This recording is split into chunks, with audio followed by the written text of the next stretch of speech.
লাগে। দ্বিতীয় বছর আবার এলো 30টা মেয়ে একটা ছেলে, সমস্ত নিয়ে দল হলো। সেই বছরের যে প্রথম কন্যাশ্রী দিবস পালিত হলো সিউড়িতে, সিউড়ি স্টেডিয়ামে, ইন্ডোর স্টেডিয়ামে। তারা দুহাত ধরে আশীর্বাদ।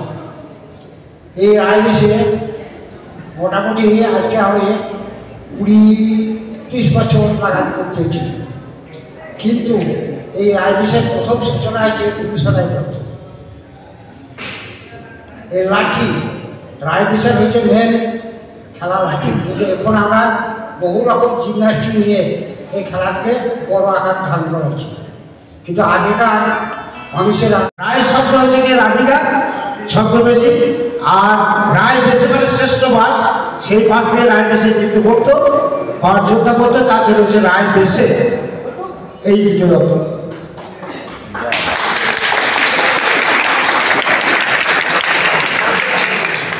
দুটোই ঠিক বলেছে।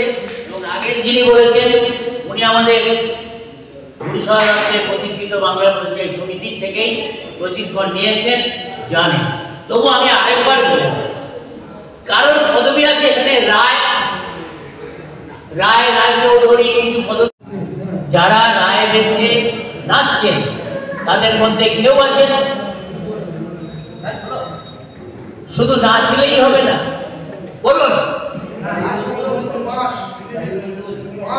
হ্যাঁ, মাস রায় শব্দের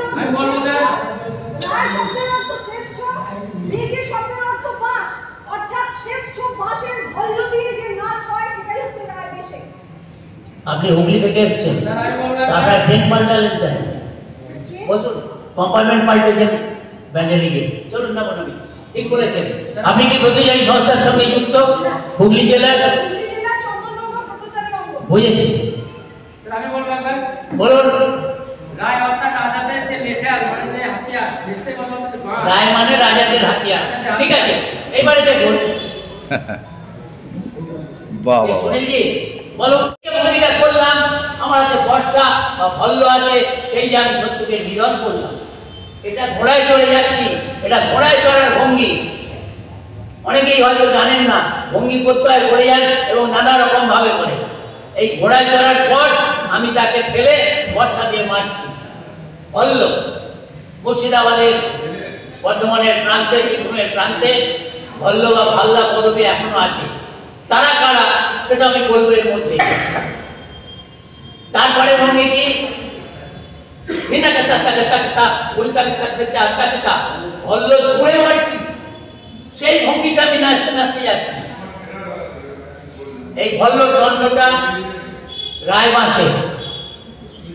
তারপর কি, ঠক ঠক ঠক ঠক পিঠের ঘা, হাতে ঢাল, মাছের চটা দিয়ে তৈরি, আর হাতে একটা সর্গি, এই নিয়ে যাচ্ছে। এই যে হাতিয়ারগুলো নিয়ে যারা যুদ্ধ করত, যোদ্ধা, কোনো নাচিয়ে কোনো রাধা বা কিচ্ছু নেই, এরা ছিল যোদ্ধা। এবারে আমি এই বই থেকে গুরুসদয় দত্তের একটা লেখা পড়ে দিচ্ছি, বললে আপনারা বুঝবেন রায়বেশের পরিচয়। আমি মাঝখান থেকে পড়ছি, কারণ যোগাযোগ করেছেন এবং এক কথাতেই আমি সাড়া দিয়েছি। আমি শুধু বলেছি ব্রতচারী, গুরুসদয় দত্ত এবং রায়বেশ, এই সম্পর্কে যে আমায় যখন ডাকবে আমি যাব। আজকের উপস্থিতি খুব আনন্দের, কারণ এখানে এসেই দেখতে পাচ্ছি আমার সহকর্মী, ছাত্র অনেক রায়বেশের দলের মধ্যে মিশে রয়েছে, দল নিয়ে এসেছে। যাই হোক, ব্রতচারী নরেশজি অনেক আগে, সেই 70 সালে রায়বেশের তখনও জীবিত যে দুজন ছিলেন গুরুসদয় দত্তের সহকর্মী, নানুরের চারকল গ্রামে রামপদ ঠান্ডার, কালীপদ ঠান্ডার মূল ওস্তাদ, এদের কাছে প্রশিক্ষণ পেয়েছি। বাঁকুড়া জেলার ছান্দারে আমাদের বাংলার ব্রতচারী সমিতি আয়োজিত পূর্ণাঙ্গ ব্রতচারী সমিতি। রায়বেশের ইতিহাস জেনেছি, শুধু তাই নয়, গুরুসদা দত্ত প্রতিষ্ঠিত বাংলার ব্রতচারী সমিতির প্রকাশিত বই আমার হাতে, বাংলার বীর যোদ্ধা রায়বেশ। এর মধ্যে রায়বেশের পূর্ণাঙ্গ ইতিহাস গুরুসদা দত্ত তুলে ধরেছে। আমি জানি না কজন এই বইটা পড়ে রায়বেশ সম্পর্কে জেনেছে। আরেকটা বই তিনি লিখেছিলেন ইংরেজিতে, the folk dances of Bengal. এই বইটাও বাংলার ব্রতচারী সমিতি প্রকাশিত। এই বইটি এখন আর পাওয়া যায় না। আমি আন্তরিক শুভেচ্ছা, ভালোবাসা এবং প্রণাম জানিয়ে কয়েকটা কথা বলব। আজকে আমরা 3 জেলা, বীরভূম, বর্ধমান, মুর্শিদাবাদ, বীরভূমের শিবু পারমাণিক, মুর্শিদাবাদের স্বাধীন বিদ্যা, বর্ধমান জেলার কালীকিঙ্কর পণ্ডিত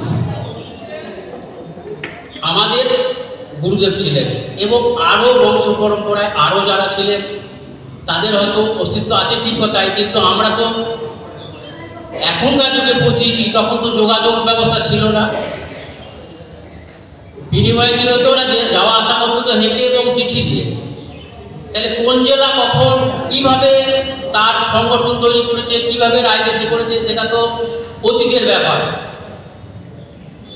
তাই রায়বেশে আমাদের একজন প্রশিক্ষক বলে গেলেন যে এইখানে ব্রতচারী পুরো সমস্যাটাই হলো।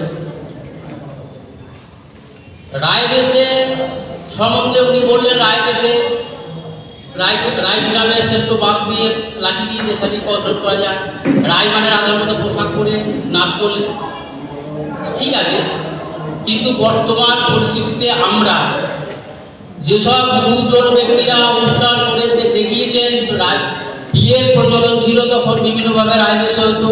রায়বেশে লাঠিয়াদেরকে তারা ব্যবহার করতেন এবং পুরুষেরা মেয়েদের মতো নাচ করতে করতে যেত, এবং অন্ধকার হলে যখন চোর ডাকাতের আক্রমণ করতো তখন এরা মালদশা কাপড়টা মালদশা পরে লাঠি দিয়ে তাদের প্রতিরোধ করতো। সেগুলো তো অতীতের ব্যাপার। এখন তো আর সেই পাল্টিও নাই, আর সেইভাবে আর পোশাক পরে নাচ হয় না। এখন বিভিন্ন রকম শারীরিক কসরত করে আমাদের মামাটির মানুষ সরকার আসার পর থেকে আমরা বিভিন্নভাবে জমা যেতে পেরেছি, এবং নিম্নবর্গের মানুষগুলো এক জায়গায় হয়ে একটা অনুষ্ঠান